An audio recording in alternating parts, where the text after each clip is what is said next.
नमः पार्वती पतिये हर हर।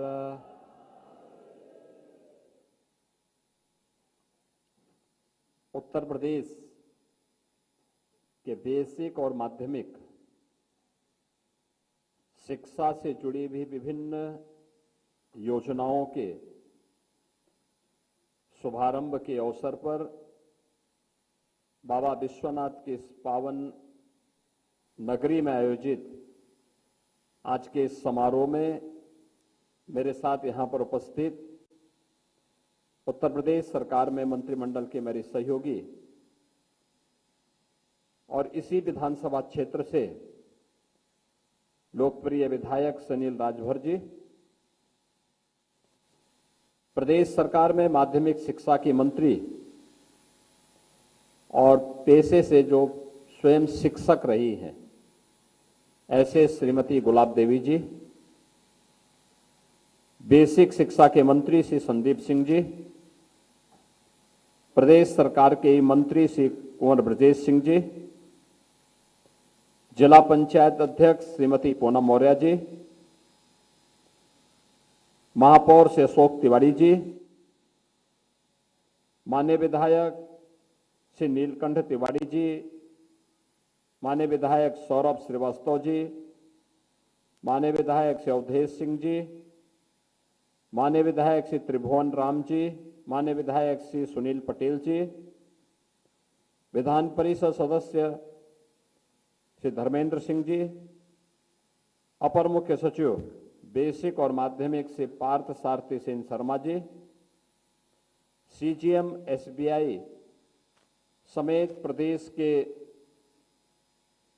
विभिन्न जनपदों में 404 स्थानों पर आयोजित आज के इस प्रकार के भव्य कार्यक्रम में उपस्थित हमारे बेसिक और माध्यमिक शिक्षा से जुड़े हुए सभी सम्मानित शिक्षकगण, शिक्षा मित्रगण, अनुदेशक, रसोइया और इस पूरी व्यवस्था का संचालन करने वाले शिक्षा विभाग के हमारे सभी अन्य अधिकारीगण, उपस्थित बहनों और भाइयों, मैं सबसे पहले बाबा विश्वनाथ की इस पावन धरा से, जो भारत की सांस्कृतिक राजधानी के रूप में जानी जाती है,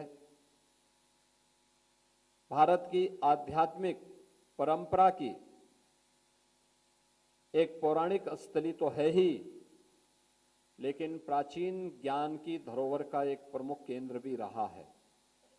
ऐसे काशी की इस धरा से इस आयोजन का शुभारंभ इस योजना की सफलता को एक नई ऊंचाई तक प्रदान करने का एक बेहतरीन अवसर है। मैं इस अवसर पर प्रदेश के 404 स्थानों पर और इन सभी योजनाओं का, जो 3 प्रकार की योजनाओं का लाभ आज प्रदान किया जा रहा है, जिसमें शिक्षक भी है और शिक्षा परिवार से जुड़े हुए प्रत्येक व्यक्ति किसी न किसी रूप से शासन की योजना के साथ जुड़ रहा है। इन सभी योजनाओं के लिए मैं माध्यमिक और बेसिक शिक्षा विभाग से जुड़े हुए आप सभी सम्मानित शिक्षकों को, शिक्षा मित्रों को, अनुदेशकों को, रसोइयों को, वार्डन को और उन सभी बच्चों को जिनको आज बेसिक शिक्षा परिषद के स्कूलों में जो अध्ययन करते हैं, उनको यूनिफॉर्म के लिए bag, books, shoes, socks, sweater आदि के लिए जो धनराशि डीबीटी के माध्यम से अंतरित की गई है, इसके लिए हृदय से बधाई देता हूं। मैंने जो पहले बताया 3 प्रकार की योजनाएं हैं। एक आपने मांगा नहीं था, लेकिन आपके स्वास्थ्य की चिंता हम सबको हो रही थी, और कैशलेस 5 लाख रुपए की सवार्षिक कैशलेस स्वास्थ्य की सुविधा। 12 लाख शिक्षक इससे लाभान्वित हो रहे हैं प्रदेश में। यानी इसमें शिक्षक भी हैं, शिक्षा मित्र भी हैं, अनुदेशक भी हैं और रसोइया भी हैं, वार्डन भी हैं। एक साथ इससे लाभान्वित हो रहे हैं 12 लाख केवल बेसिक और माध्यमिक शिक्षा से जुड़े हुए लोग। मैं इन सभी को इस योजना के लिए हृदय से बधाई भी देता हूं, आपका अभिनंदन भी करता हूं और ईश्वर से प्रार्थना करता हूं कि आप स्वस्थ रहें, उत्तम आरोग्यता को आप प्राप्त करें, यह हमारी शुभकामना है। दूसरा, जो बेसिक शिक्षा परिषद में 1,10,00,000 बच्चों को पहले चरण में 1,320 करोड़ रुपए की राशि उनके अकाउंट में अंतरित की जा रही है, उनके अभिभावक के अकाउंट में, जिनमें उनको 2 यूनिफॉर्म के लिए, बैग के लिए, बुक्स के लिए, स्वेटर के लिए, जूता मोजा के लिए ये राशि उपलब्ध कराई जा रही है। प्रत्येक छात्र 1,200 रुपये। हम लोग जब देते थे तो इसमें 800 रुपया हमारा खर्च होता था, लेकिन इसको और बढ़ा करके 1,200 रुपये प्रति छात्र उपलब्ध करवाया जा रहा है। हमारा दायित्व बनता है कि हमारा विद्यालय अच्छा लगे। जैसे हम लोगों ने स्वच्छ और हरित विद्यालय के रूप में भी 12 अपने आदर्श शिक्षकों को यहां पर सम्मानित किया है, जिनका राष्ट्रीय स्तर पर जिन्होंने अपने विद्यालय को पुरस्कार दिया है।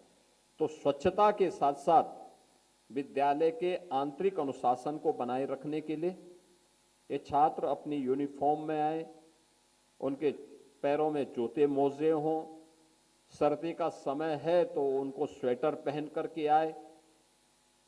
ये हमारा दायित्व बनता है कि अभिभावकों के साथ हम बैठ करके उनको इसके लिए तैयार करें कि बच्चे अपनी निर्धारित यूनिफॉर्म में bag, book, shoes, socks, sweater, जहां जिस समय की आवश्यकता उस प्रकार की। कल मैं देख रहा था कि कुछ जगह बारिश पड़ी, अब छोटे बच्चे हैं तो बच्चे उसी यूनिफॉर्म में ही पानी में नहा रहे थे। हमारा दायित्व बनता है कि उन बच्चों को और अभिभावकों को पहले से इसके बारे में समझाएं, बताएं भी। वे अबोध हैं, उनको सही मार्ग प्रशस्त करना एक शिक्षक के रूप में, एक गुरुजन के रूप में आपका दायित्व है, आपका कर्तव्य है और आपका ये कर्तव्य राष्ट्रीय दायित्व भी है कि हम उनको ये बताएं कि नहीं, 3 दिन एक यूनिफॉर्म पहनो, 3 दिन दूसरा पहनो। गंदा होता है उसको धो करके रख लो, फिर एक गंदा होगा फिर दूसरा पहन लो। घर में खेलते समय दूसरे कपड़े पहनो।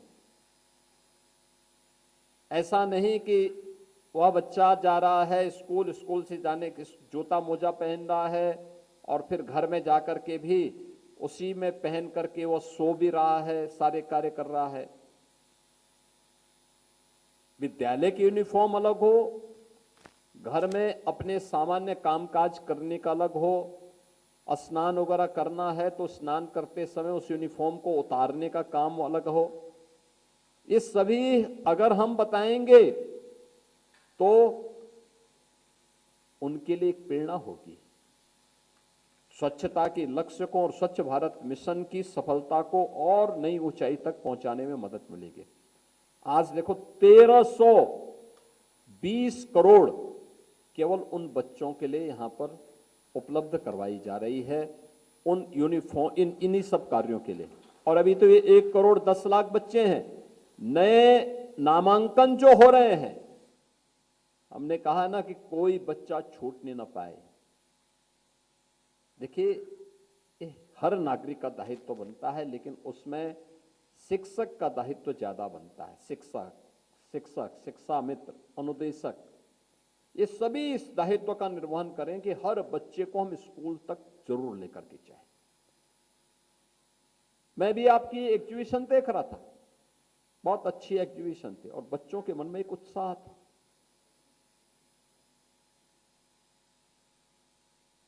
निपुण भारत अभियान के अंतर्गत मैं देख रहा था 3री क्लास के बच्चे बहुत अच्छे ढंग से वाक्य बनाने और उसको पढ़ने में स्वयं में निपुण दिखाई दे रहे थे।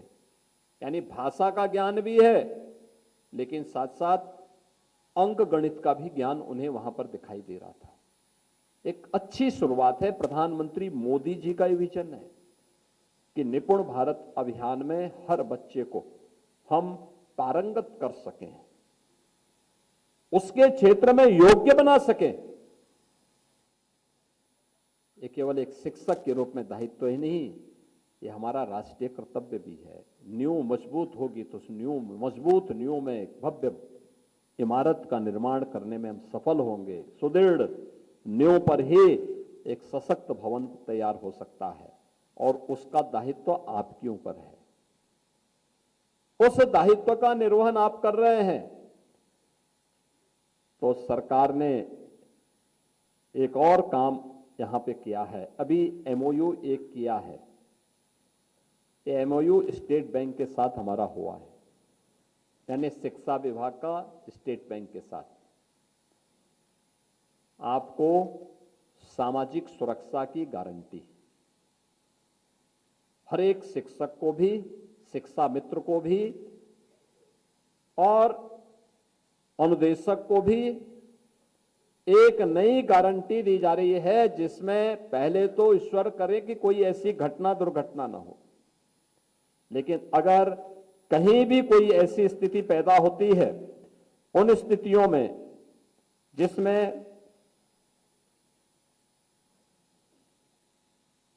अस्थायी शिक्षक और कार्मिकों को, जिनका वेतन 10,000 रुपए से अधिक है, उन्हें 10 लाख का ग्रुप टर्म इंश्योरेंस कवर, जिसमें 1 करोड़ का पर्सनल एक्सीडेंट कवर, 1 करोड़ का स्थायी दिव्यांगता कवर, 1.6 करोड़ का ईयर एक्सीडेंट इंश्योरेंस कवर के साथ ही किसी अनहोनी की दिशा में शिक्षक या कार्मिक के बच्चों की शिक्षा और पुत्रियों के विवाह के लिए भी एड ऑन कवर इसमें प्रदान किया जाएगा।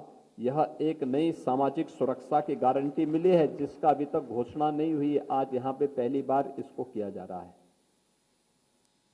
भारतीय स्टेट बैंक के साथ मिलकर के उत्तर प्रदेश का माध्यमिक और बेसिक शिक्षा विभाग इस कार्यक्रम को लागू कर रहा है। आपकी कभी डिमांड नहीं थी इसकी, क्योंकि आप तो मानकर चलते थे कि शिक्षक तो अमर हो गया है, तो ये तो आपको आपके किसी के साथ हो सकता है, कोई भी घटना दुर्घटना किसी के साथ भी हो सकती है, लेकिन ये अलग से आपको एक नई सुविधा का लाभ दिया जा रहा है, और देश के अंदर कहीं नहीं है। यूपी पहला राज्य है जो इसको लागू कर रहा है।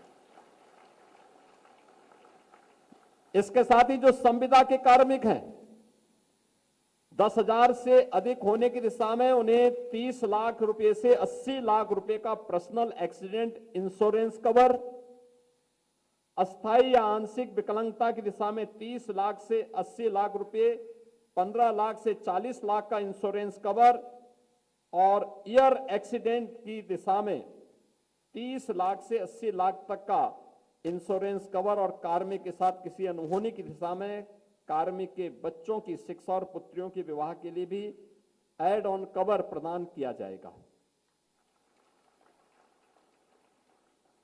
10,000 से कम नेट मासिक वेतन पाने वाले कार्मिक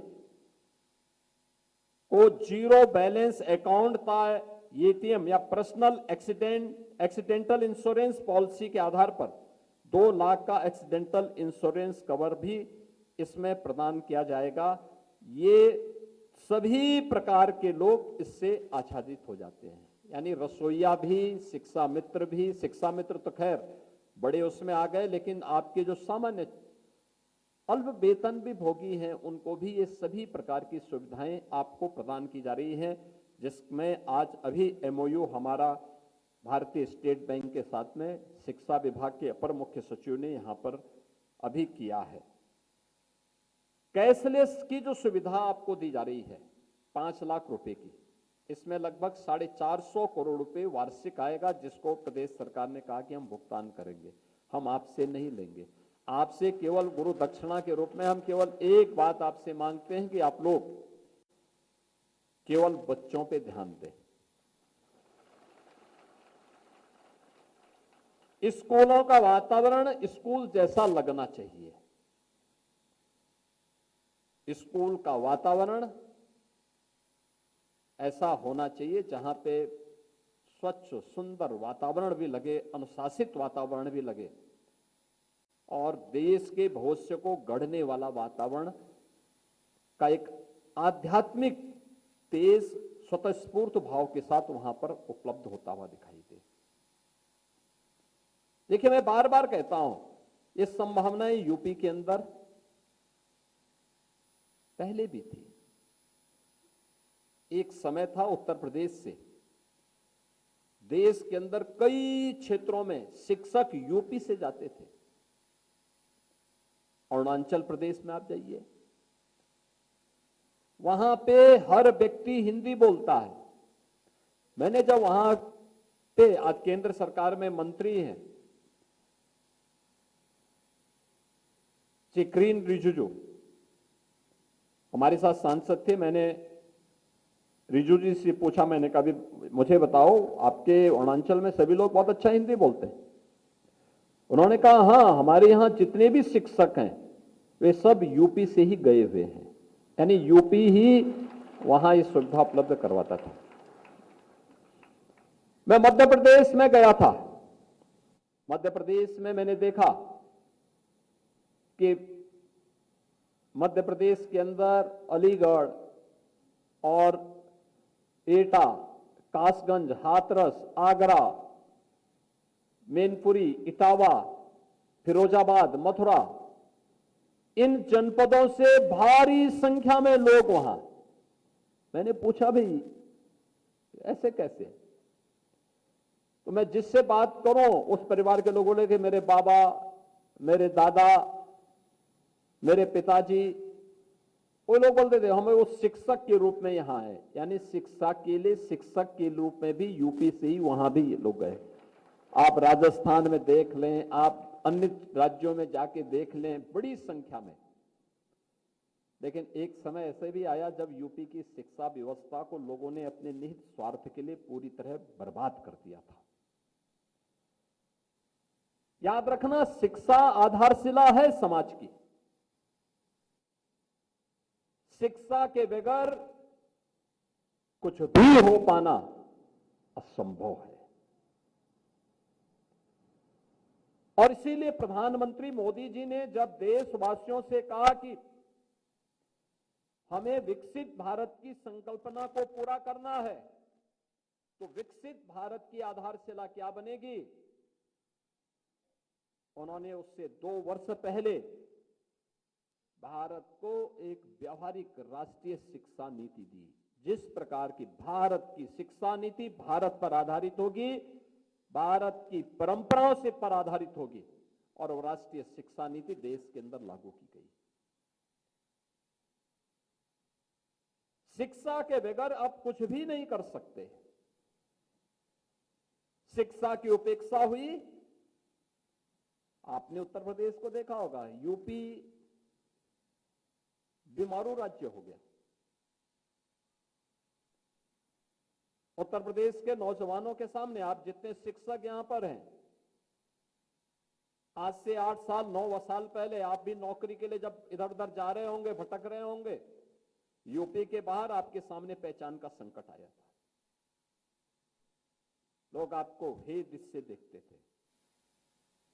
आज मैं मानता हूं, पिछले 9 वर्ष में डबल इंजन सरकार ने जो प्रयास किया, अब कोई आपको पहचान के संकट से गुजरने की आवश्यकता नहीं। आज शिक्षा पर दिया गया ध्यान, शिक्षा पर किया गया कोई भी निवेश कभी व्यर्थ नहीं जाता है, और व्यर्थ न जाए इसके लिए सरकार ने अनेक कदम उठाए। शिक्षा का उन्नयन हुआ, उत्तर प्रदेश अब तेजी के साथ दौड़ता हुआ दिखाई दे रहा है। आज आप देख रहे हैं यूपी के अंदर माध्यमिक में नकल मुक्त शिक्षा, कोई नकल नहीं। देखो ना, पहले 3 महीने तक माध्यमिक शिक्षा की परीक्षाएं चलती थी। 3 महीना परीक्षा, अगले 2-3 महीने फिर रिजल्ट आने में लगते थे। आधा साल तो गया, बाकी जो बचता था उसमें कुछ पर्व और त्योहार हो गए, कुछ अन्य कोई बात हो गई, पढ़ाई होती कब थी? बड़ी विचित्र सी स्थिति थी। परीक्षा के लिए 3 महीने का मतलब क्या?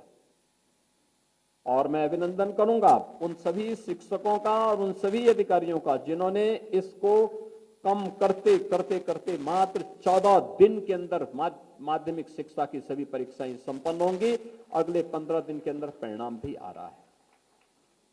1 महीने के अंदर सब कुछ। 56 लाख बच्चे उसमें परीक्षार्थी के रूप में शामिल होते हैं, नकल मुक्त परीक्षा। और नहीं तो पता लगता था कि दूसरे राज्यों के लोग आ रहे हैं परीक्षा देने के लिए, वो वाराणसी नहीं आते थे, लखनऊ नहीं, गोरखपुर सिटी में नहीं, कानपुर में नहीं, गाजियाबाद, गौतम बुद्ध नगर या मेरठ में नहीं, वे परीक्षा देने के लिए कहां से आते थे? वो दूर दराज से, कोई हिमाचल से, कोई जम्मू कश्मीर से, कोई पंजाब से, कोई अन्य राज्य से। और कहां देने के लिए आते थे? बलिया में, गाजीपुर में, आजमगढ़ में, मऊ में। अबे हमने कहा मऊ और आजमगढ़ और बलिया क्या इतने ज्यादा शिक्षा के क्षेत्र में आगे बढ़े हैं क्या? काशी तो मैं मानता था, प्रयागराज भी हम मानते थे। तो हमने कहा भी कोई दाल में काला जरूर है, और तब हम लोगों ने इस अभियान को चलाया। आज देखते होंगे सब ऐसे कुकुरमुत्ते सब बंद हो गए, वे सब अड्डे बंद हो गए।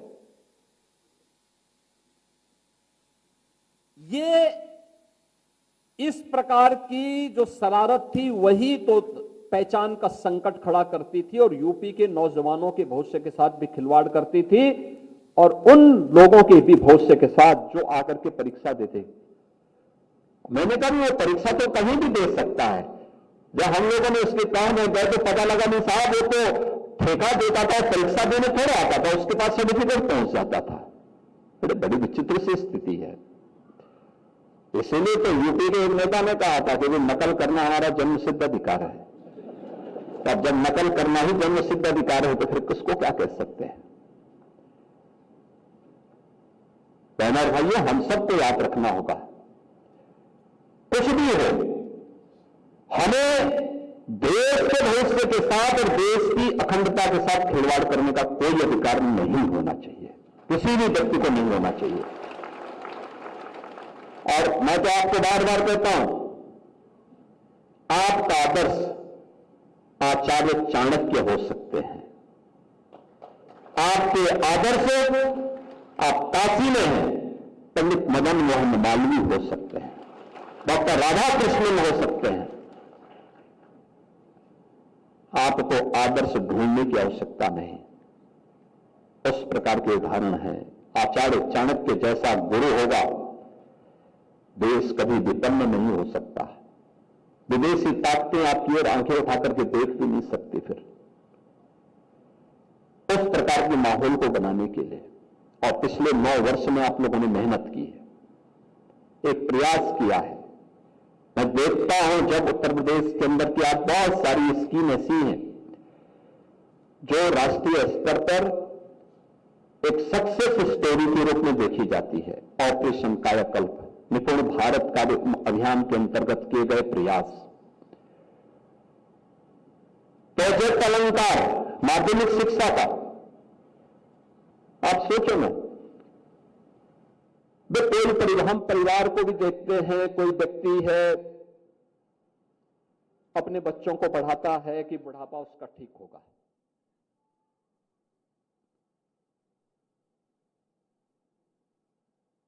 जिन स्कूलों में आपने अध्ययन किया है उन स्कूलों में अगर कोई सुविधा नहीं हो पाई है तो हमारा दायित्व बनता कि हम भी कुछ कंट्रीब्यूशन करें, कृतज्ञता ज्ञापित करना, यही है। वो हमारे लिए किसी मंदिर से कम नहीं है। वहां जाके प्रणाम करना, वहां के कार्यक्रमों में भागीदार बनना, उसके प्रति कुछ योगदान कर लेना। और पुराने विद्यालयों में मैं देखता था, वो गवर्नमेंट इंटर कॉलेजेज हैं, बालिकाओं के गवर्नमेंट इंटर कॉलेजेज हैं, शासकीय सहायता प्राप्त निजी क्षेत्र में से संचालित ऐसे विद्यालय हुआ करते थे। बहुत अच्छा काम किया था कभी उन्होंने, देश के लिए एक पीढ़ी को गढ़ने का काम किया था। लेकिन एक समय के बाद हालत उनकी बहुत खराब हो गई, बहुत खराब हो गई थी, कोई देखभाल करने वाला नहीं। एक समय उनकी पहचान थी, वहां एडमिशन के लिए लोगों को तमाम सिफारिशें लगानी पड़ती थी, और तब भी कभी भी संबंधित प्रधानाचार्य या शिक्षक कभी हिम्मत नहीं हारते थे, पूरी तन्मयता के साथ, पूरे मनोयोग के साथ उस कार्य के साथ जुटे रहते थे। समय के साथ गिरावट आई, फिर संसाधन भी नहीं शासन के द्वारा उपलब्ध करवाए गए, वे विद्यालय जीर्ण शीर्ण हो गए थे। मैं कई जगह जाता था, मैं देखता था, भाई हम लोगों ने भी तो किसी स्कूल से पढ़ा है। बुरा लगता था कि भाई देखो, जिन विद्यालयों में हमने पढ़ा है आज हम लोग उन विद्यालयों की तरफ ध्यान नहीं दे रहे हैं। फिर हम लोगों ने प्रोजेक्ट अलंकार के माध्यम से इन सभी विद्यालयों के लिए एक सुविधा उपलब्ध कराई। हमने कहा सबको पैसा एक साथ दे दो, उपलब्ध कराओ पैसा, पर्याप्त धनराशि उपलब्ध कराओ। और मुझे बहुत अच्छा लगा कि लगभग 1000 के आसपास विद्यालयों के लिए माध्यमिक शिक्षा परिषद ने धनराशि उपलब्ध करवाई, और आज भव्य भवन दिखाई दे रहे हैं, अच्छे फर्नीचर दिखाई दे रहे हैं, अच्छी वहां पे लेबोरेटरी बन गई है, वहां पे डिजिटल लाइब्रेरी बन गई है। अच्छा लगता है, और ये हमारा कृतज्ञता भी है उन संस्थाओं के प्रति जिन्होंने पीढ़ियों को गढ़ा था। आने वाली पीढ़ी के लिए एक आश्वस्ति भी है, और यह कार्यक्रम हम लोगों को निरंतर आगे बढ़ाने के साथ जुड़ना पड़ेगा। हम सब इसके साथ जुड़े, नई नई चीजें आ रही हैं। मैं भी देख रहा था अटल टिकरिंग लैब में, जो बच्चे देख रहे थे, कितना उनके अंदर आत्मविश्वास था। आपके द्वारा किया गया प्रयास है तो सामने आ भी रहा है, दिखता भी है। तो ये हम सब इन बातों को देखें, और जब हमें गिरावट नजर आती तो बहुत दुख भी होता है, क्या होगा देश का। मैं विश्वास करता हूं कि आज जो सुविधा दी जा रही है, आज जो कुछ ये नया कार्य शुभारंभ हुआ है, 3 प्रकार की चीजें। एक, कैशलेस की सुविधा, 12 लाख शिक्षक इससे लाभान्वित होने जा रहे हैं। 1 करोड़ 10 लाख बच्चों के लिए ये पैसा हमने दिया है, जो नया इनरोलमेंट आकर के जब यहां पे आ जाएगा, वो बेसिक शिक्षा परिषद उसके लिए भी एक इवेंट बना करके अपना कार्य प्रस्तुत करेगा, उन लोगों के पास ही पैसा पहुंच जाएगा।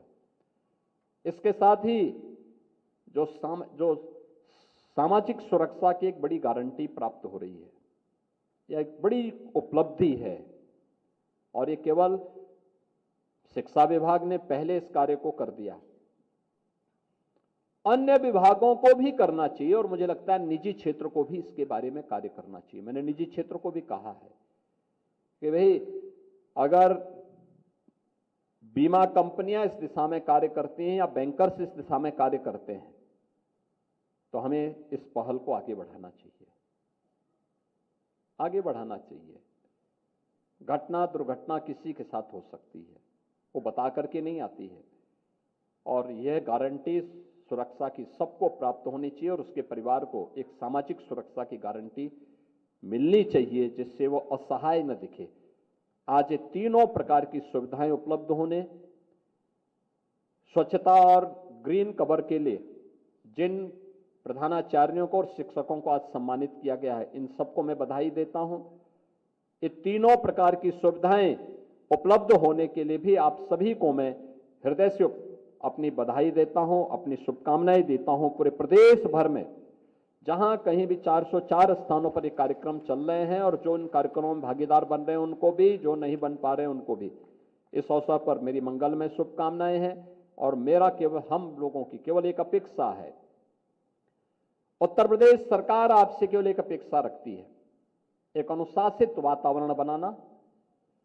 उस अनुशासित वातावरण के माध्यम से देश के भविष्य को जितनी मेहनत हो सकती है प्यार से उन बच्चों को पढ़ा करके गढ़ने की आवश्यकता है। देश का भविष्य अच्छा हो जाएगा तो मैं मानता हूं हर नागरिक का भविष्य अपने आप अच्छा हो जाएगा और ये शिक्षा उसका माध्यम बनेगी। इस विश्वास के साथ आप सबके प्रति मेरी मंगलमय शुभकामनाएं हैं।